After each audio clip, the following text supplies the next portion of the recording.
ഒരു പ്രധാനപ്പെട്ട അപ്ഡേറ്റിലേക്ക്.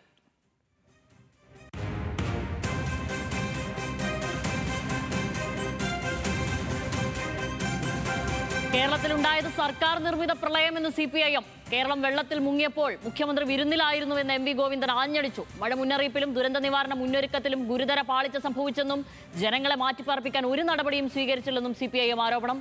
ദുരന്ത നിവാരണത്തിൽ സർക്കാർ പരാജയപ്പെട്ടെന്ന് മുൻമന്ത്രി വി ശിവൻകുട്ടിയും വിമർശിച്ചു. അർജുൻ രാജ് വിവരങ്ങളുമായി ചേരുന്നു. അർജുൻ, ഇതൊരു സർക്കാർ നിർമ്മിത പ്രളയം എന്ന് തന്നെ പ്രതിപക്ഷം ആവർത്തിക്കുകയാണ്. വിവരങ്ങൾ.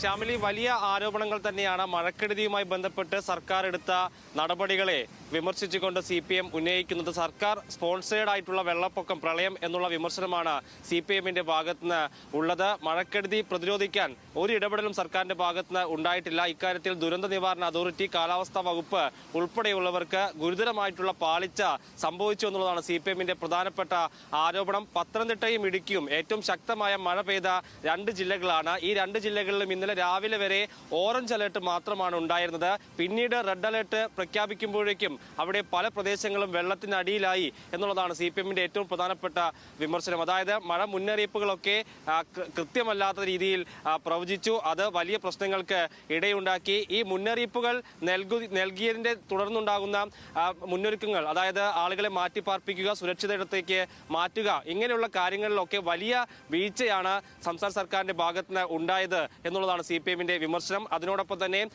ഈ മുഖ്യമന്ത്രി VD സതീശൻ ഇന്നലെ പൊന്നാനിയിൽ ഒരു വിരുന്നിൽ പങ്കെടുത്ത കാര്യം കൂടി ചേർത്തുകൊണ്ടാണ് CPMന്റെ സംസ്ഥാന സെക്രട്ടറി വിമർശനം ഉന്നയിക്കുന്നത്. പൊന്നാനിയിൽ മുഖ്യമന്ത്രി വിരുന്നിൽ പങ്കെടുക്കുമ്പോൾ തൊട്ടപ്പുറത്ത് ജനങ്ങൾ പ്രാണഭയത്തിലായിരുന്നു എന്നുള്ളതാണ് MV ഗോവിന്ദൻ വിമർശിക്കുന്നത്. അങ്ങനെ സർക്കാർ ഈ മഴക്കെടുതിയെ പ്രതിരോധിക്കാൻ എടുത്തിട്ടുള്ള നീക്കങ്ങളൊക്കെ വലിയ രീതിയിൽ പരാജയപ്പെട്ടു എന്നുള്ള വിമർശനമാണ് ഇപ്പോൾ CPMന്റെ ഭാഗത്തുനിന്ന് ഉയരുന്നത്.